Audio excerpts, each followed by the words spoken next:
strong language too, isn't it? In anger and fury, be like the dead. So what are they saying there? Why are they saying that? What's the point? So the point, of course, is that we don't hurt another living being and then regret it 5 minutes, 10 minutes, 2 weeks later. Yeah? And there's a fabulous quote by a man called Lawrence J. Peter, and he says, "Speak when you are angry, and you will make the best speech you'll ever regret." An excellent. So it's worthwhile mentioning that in Buddhism, we make a distinction between the words repression and suppression.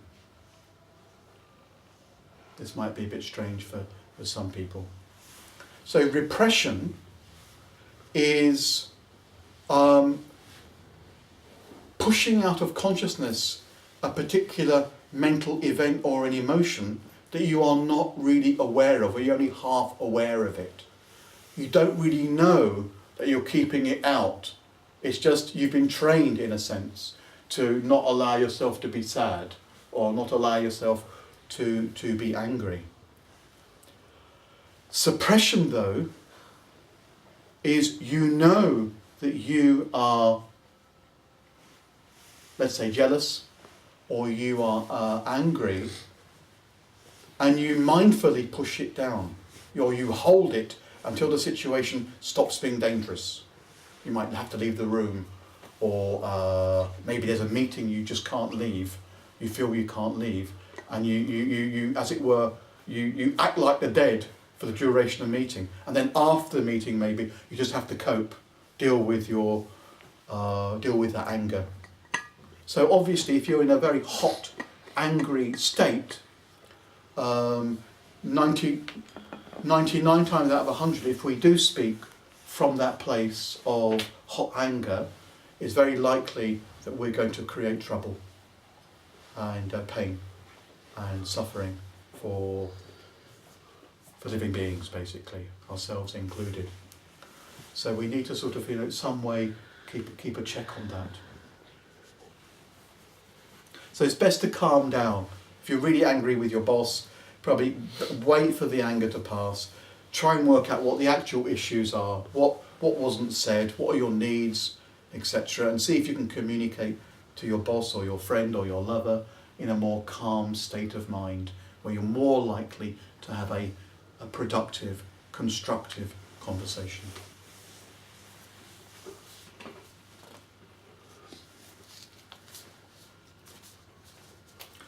And very much connected to the last point about calming down, etc. You might be in a constant sort of resentful or angry state, and you can use your friends. Pardon me, you can use your good friends to help you. Maybe you can offload your anger to a friend who knows that you're not angry. You're not angry with them. You're angry with Peter, and you're just talking with Mary, and you just want to just get it off your chest. But there are two things I'd like you to bear in mind if you take that point seriously, and that is that your intention must be pure. What I mean by that is your intention is not just to get more and more angry. Your intention is to let go of the anger. And if you are the friend listening to your angry friend, your job is not to collude, is not to take sides and say, yes, she's really, really horrible. Of course you should be really, really angry with them. If I were you, I'd punch her. It's not to, that's not a very good friend. We need to allow your friend just to unravel, and possibly we might offer helpful thoughts, helpful perspectives that might help the person to calm down and see maybe a bit more accurately.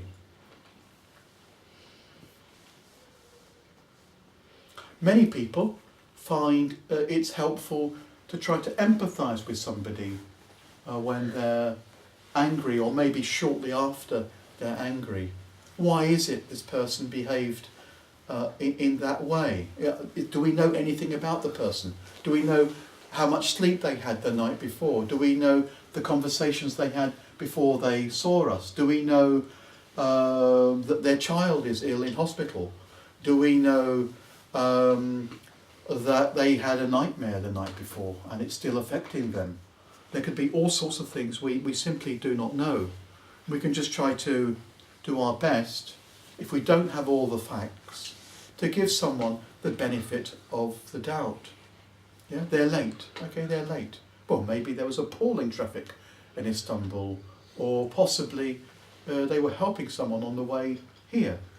We don't actually have all the facts.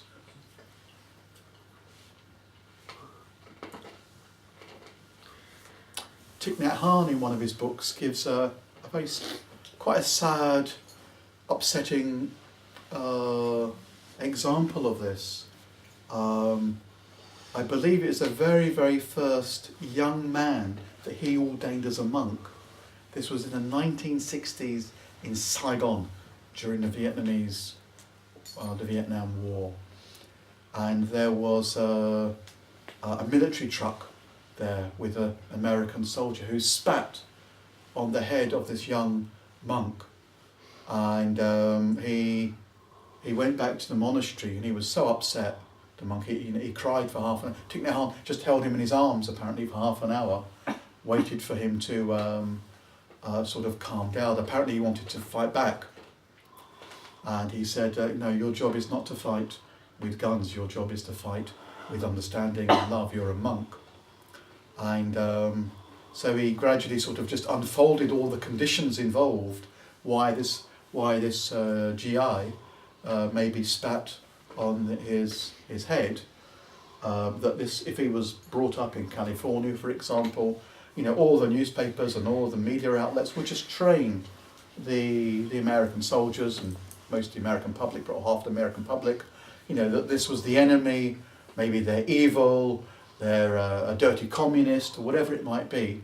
And gradually, Thich Nhat Hanh just sort of broke down the conditions that maybe gave rise to this particular unpleasant act. So he was trying to see things from the point of view of the Americans and of the American soldier. It's quite a sad and upsetting story, but he in that book, in the book, he unpacks it, quite beautifully.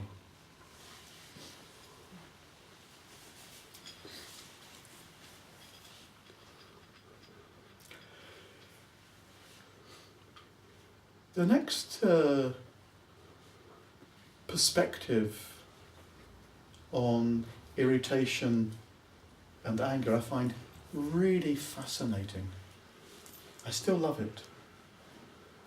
It's quite new for me, only about 5, 6, 7 years old, something like that, maybe 10 years old at the most. It's really fascinating. We can use our anger, we can use noticing our anger to learn about ourselves. Specifically, to learn about our values. So the focus is not the anger. The focus is, why is this really important to me? What values is my anger trying to protect? It's a completely different perspective. Fascinating perspective. And I want to give you 2 or 3 examples to highlight exactly what I mean. So maybe the Turkish people here will smile or laugh at me. But about 2-3 years ago, maybe just 2 years ago, for quite a few months I had pain in my left knee. It was sort of swollen. It lasted for about 5 months, and I couldn't really sit properly in meditation. I needed support for months and months. And it normally goes in about 3-4 weeks, so 5 months is a long time. So I do have a dodgy knee, but 5 months is much longer than I'd ever experienced before. So I decided to go to Liv Hospital. I didn't know it's one of the most expensive hospitals in Istanbul. I didn't know that. I just thought it was just up the road. I'll go there. I didn't know that. So of course they're just interested in my insurance. That's first. You check everything in insurance first. Then, you know, the woman pointed me towards this doctor in the corner of the corridor. He seemed quite nice, fairly nice. He had a little look, did something, pulled this, wobbled it around a bit. Well, little did I know it was all going to cost, you know. I was like, that cost how much? He did that, and that cost how much that cost, that little wiggle? I was like, I couldn't believe it. I was thinking, and I got angry and indignant. And that experience has led me to challenging quite a few of my beliefs about especially the health professions. Every aspect, physical and mental, both. And mindfulness, chuck that in there too. So I was trying to investigate what values of mine have been offended. And they were very, very basic values. It was compassion. My values towards compassion, the importance of meeting suffering with kindness rather than profitability, became clearer. And my whole love or my feelings towards non-exploitation, it just seemed to me, to put it politely, very unskillful that people's suffering is being used to make somebody rich. Yes. I couldn't get that unless they say, look, we don't care about you, we only care about your money. I'd rather if they said, we don't really care, we only care about your money. I think I'd probably trust them, I'd probably go to them, you know. At least they're very honest and open. But I found myself in quite a radical way questioning major tenets of capitalism, basically. And now the good thing is, if we use this method of our values, is that we need to be honest with ourselves. Okay, so I'm saying that this unpleasant experience, I found it very unpleasant. Well, how am I going to put non-exploitation into practice in my life? So we can use this to deepen our commitment to our values, and that's a fantastic opportunity. So we can sort of turn it round. I found it very useful. It still affects, to some extent, the way I function here, in this particular room, in the way I want to be and how I want to live. The other examples from a couple of weeks ago, where I experienced irritation 2 or 3 times in one day towards the same person, and I just took a step back. Like, why am I getting irritated? What important values are behind my irritation? And I struggled to put it into, our reactivity is normally so quick and so primitive that we don't often know what's behind it. Well, I came to 3 things that disturbed me about this situation. It was that I value self-respect. It wasn't my self-respect, it was actually the other person's self-respect I valued. Self-respect, non-sentimental compassion, and receiving graciously. I noticed these were the 3 things that I really valued arising out of my awareness of my irritation that day. So self-respect, non-sentimental compassion, and receiving graciously. Okay, I'm going to need to be very mindful. Okay.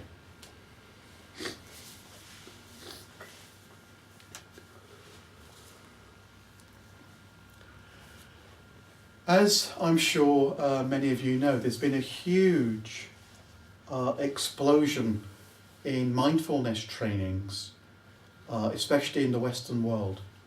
There's a huge explosion in the US and Europe, Australia, to a small extent in Turkey, and I'm sure a number of countries I haven't mentioned. And it's really taken off in quite a big way.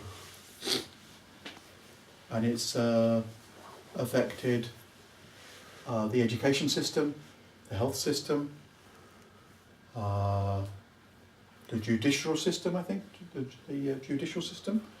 It's certainly affected psychotherapy and psychology.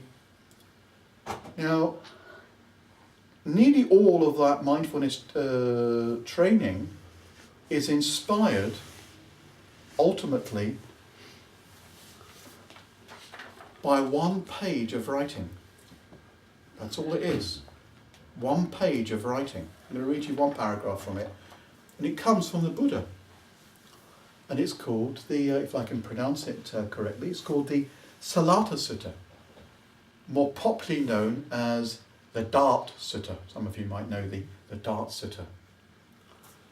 So I'm going to read you from this sutta, see if you can make any sense of it. So there's a phrase called an untaught worldling. That just means an ordinary person who's not deeply trained in the Buddha's teaching. When an untaught worldling is touched by a painful bodily feeling, he worries and grieves. He laments, beats his breast, weeps, and is distraught. He thus experiences two kinds of feelings, a bodily and a mental feeling. It is as if a man were pierced by a dart, and following the first piercing, he is hit by a second dart. So that person will experience feelings caused by two darts. It is similar with an untaught worldling. When touched by a painful bodily feeling, he worries and grieves. He laments, beats his breast, weeps, and is distraught. So he experiences two kinds of feeling, a bodily and a mental feeling. Having been touched by that painful feeling, he resists and resents it.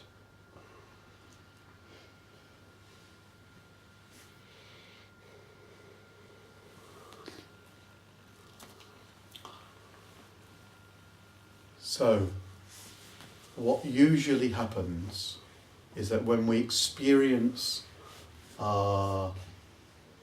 something as unpleasant, it's physically unpleasant. It could be something really simple. Maybe someone was rude to you, they didn't look at you, they didn't write to you in the way you wanted them to write to you. That's, if we're very, very quick, there's an instant sort of unpleasant bodily sensation. And then what we normally do is we, on top of that, we just start adding stories onto it. And it's unpleasant enough just having the uncomfortable physical sensations, but when we add the stories, the interpretation, the blame, the thoughts, the assumptions on top, we amplify our suffering. Yes? We already have one dart. Yes? She didn't look at me in a way I wanted her to look at me. That's already uncomfortable. But then I start sticking myself or stabbing myself with another dart. The only problem with the sutta is that it's not the two dart teaching, it's the multiple darts teaching. We can stab ourselves again and again and again and again. So if somebody punches me, let's say, that's uncomfortable, very unpleasant. But then I might start getting angry, frightened, irritable. Maybe I want to really severely punch them in the face. Maybe I want to plan all my friends to get together and really damage the person. And I could be going over this in my mind for minutes, hours, days, weeks, and months. the same story. We can repeat the same traumatic story over and over again, keeping the same issue in our mind nice and fresh. So we become a nice ball of grudge. It's very, very possible. Some people can hold their grudges for 20 or 30 years, maybe longer. According to a brain scientist, Jill Bolt Taylor, the physiological and chemical aspect of an angry experience or a distinct emotion experience is only 90 seconds. Anything more than 90 seconds, and we have, as it were, just chosen to prolong it. Anything more than 90 seconds, we're doing that. So there's an element, if you like, of choice. We don't have to continually add petrol onto the fire. The fire can burn itself out. It won't take too long.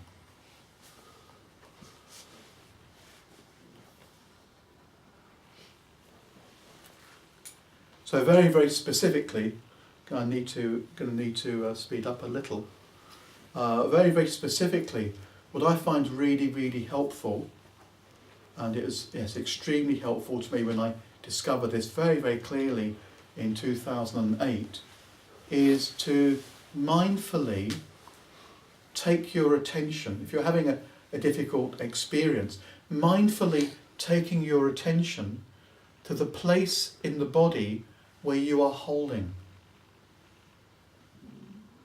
When you get angry and upset, where do you tend to get tense? Is it your face? Is it in your hands? Is it your calf muscles? Is it your throat? Yeah, we will tend to have a place where we kind of contract when we get angry. So I found it really useful just to take our attention there and, as it were, focus on the first dart. Focus on the first dart and just let the breath, just let the kindly breath and attention just to stroke that part of our experience. And when I do that very, very often, most of the anger, or even all the anger, goes usually within a short period of time, and I've got more of a sensitive experience, more of a raw experience of just how I am physically. I found this a very, very helpful approach and teaching.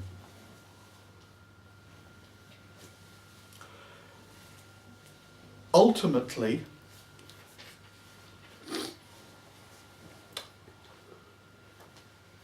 from an ultimate perspective, we have no claim. We have absolutely no claim on reality.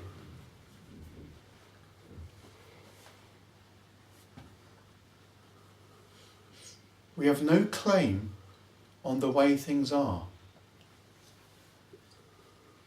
There is no justice. That's a mental add-on. There's no justice when a 5-year-old girl dies, or a foreign country is bombing your country. There's no justice in that. There's no justice. What's the justice in 15,000 varieties of disease?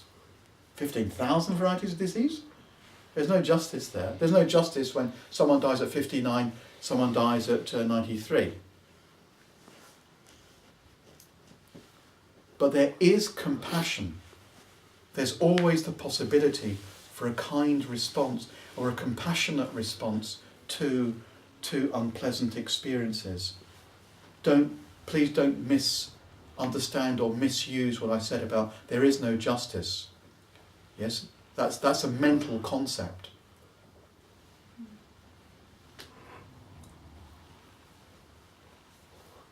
And if we can begin to let go of the idea, because it is an idea, the idea of fairness or the idea of justice, we can begin to let go, hopefully, of our desire to manipulate experience, to manipulate other people, and to allow people and experience to be. It will be less threatening. We'll be able to cope, if you like, with life as it's happening, rather than constantly wanting to adjust and manipulate. And if we can do this, we can little by little, maybe even suddenly at times, or in large quantities at times, let go of the whole tendency towards righteous indignation. I deserve to be angry. Many of us are very, very attached to being angry. It's an attachment.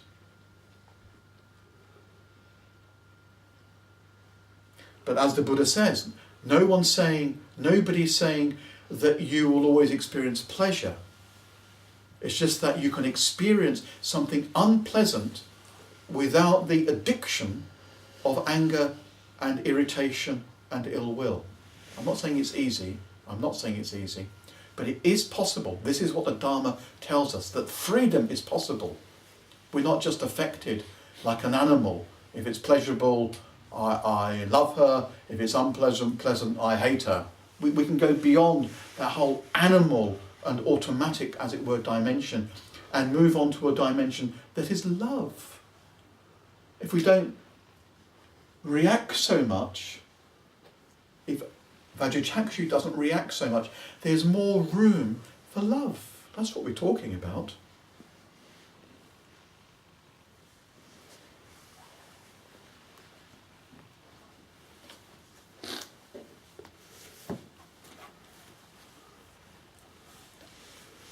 There's a very famous verse in a very, very well-known Buddhist book called the Dhammapada, one of the oldest parts of the what's called the Pali Canon. And I'm just going to read that to you. It's very, very short. Not by hatred are hatreds ever pacified here in the world. They are pacified by love. This is the eternal law. I'll just read that again. Not by hatred are hatreds ever pacified here in the world. They are pacified by love. This is the eternal law.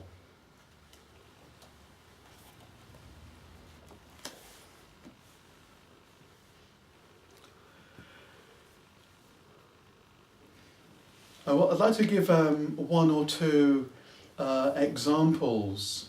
I'll give two examples of what I consider three inspiring examples of non-anger and kindness in the face of aggression. The first example comes from about 2,600 years ago, and it's the example from the life of the Buddha. As far as we know, in the last maybe 2 or 3 years of the Buddha's life, he had an enemy within his spiritual community. The enemy was so willful that he tried 3 methods to kill the Buddha. And I'm going to give you a story about the first attempt to kill the Buddha. It's actually by his cousin. And his cousin spoke with the king of the time. And the first attempt was to send murderers, well, specifically one murderer, to where the Buddha was to finish him off. Because this other person wanted to be the leader of the Sangha.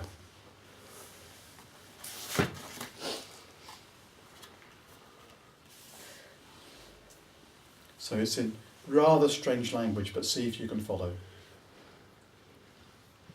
Then to one man Devadatta gave the command, "Go, my friend, the monk Gotama is staying at such and such a place. Kill him and come back by this path." Then on that path he placed 2 other men, telling them, "Whatever man you see coming along this path, kill him and return by that path." Then on that path he placed 4 other men, and so on, up to 16 men. And that man took his sword and shield and hung his bow and quiver at his back, and went to the place where the Exalted One was. And when he was at some little distance from the Exalted One, being terrified, anxious, excited and alarmed, he stood stock still. Then the Exalted One saw him like that and said to the man, "Come here, friend, and do not be afraid." Then that man laid aside his sword and his shield, took off his bow and his quiver, and went up to the Exalted One, and falling at his feet, he said to the Exalted One, "Lord, evil has overcome me according to my folly, my stupidity, my unrighteousness, in that I have come here with evil and murderous intent. May the Exalted One acknowledge the transgression as a transgression for the sake of restraint in the future." And the Buddha replies, "Truly, my friend, evil has overcome you. But since, my friend, you look upon your transgression as transgression and duly make amends for it, we acknowledge it. For this, friend, is progress in the discipline of the noble ones, that he who has seen his transgression to be transgression and confesses it according to the rule, he comes to restraint in the future."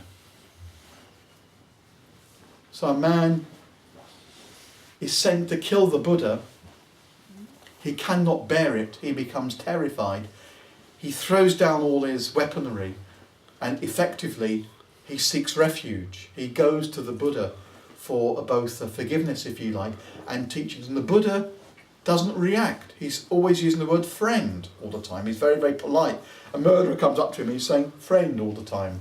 And he just forgives him. There's no hint there of any resentment or fear or ill will. He just purely forgives. The other example I want to give is much, much closer to home, and it happened in Cadico about maybe 8 months ago, maybe 1 year ago. So there's a story someone told me who's involved. Well, she's the person in the story. So there's this woman standing in a queue near the Dolmushas in Cadico, and about 2 meters away, and there's quite a few people standing around, maybe 30 or 40 people. It's about 7:30, 8 p.m. at night. It's dark. It must have been winter or autumn, and a man is shouting at a woman. He's holding her by the arms and shaking her and shouting at her. And